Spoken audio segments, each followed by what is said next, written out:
The sun was setting on the small, idyllic town of Willow Creek as Arnold and Elle pulled up to their cabin. It was a rustic wooden structure, nestled among towering trees, with a babbling brook running nearby.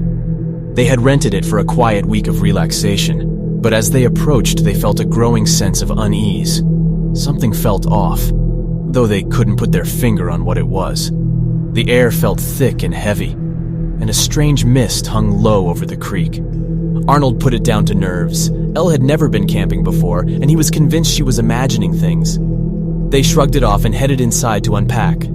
As they started to settle in, they noticed something strange about the cabin. There were no mirrors anywhere. No reflection could be seen in the windows or even the sink taps in the kitchen. Elle felt a shiver run down her spine. Arnold laughed it off, chalking it up to a quirky owner with some odd decorating choices.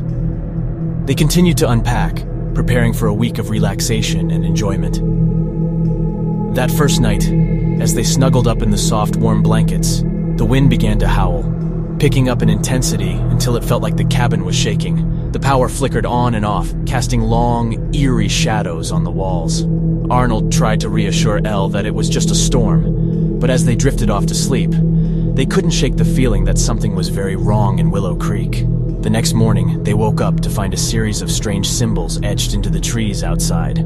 They looked ancient, almost like runes, but Arnold couldn't identify them. He told Elle that it's probably just some kids playing a prank and that they shouldn't let it ruin their trip, but things only got worse from there.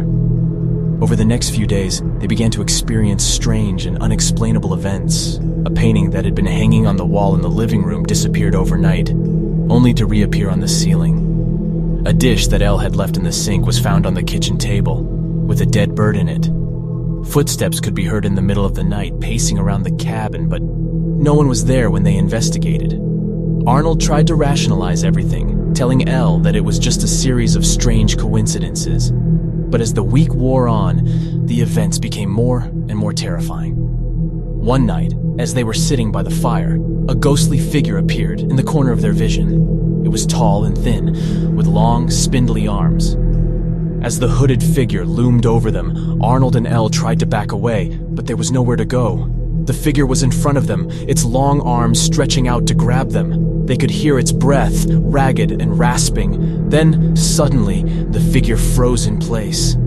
Its arms fell limp, and it let out a low, mournful wail before vanishing into thin air. Arnold and Elle were left trembling, their hearts pounding in their chests. They knew they had to leave the cabin, but the woods outside seemed to be closing in around them. It was as if the forest itself was alive, and it was determined to keep them there.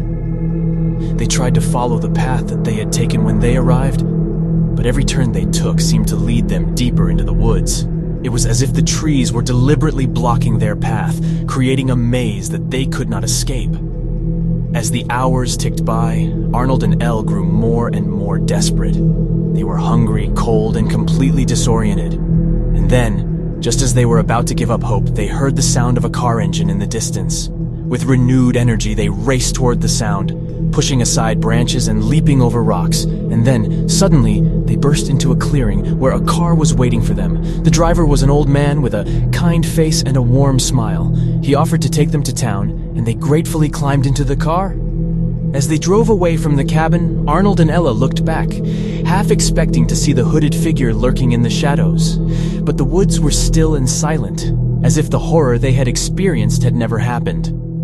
When they arrived in town, they went to the local police station to report what had happened.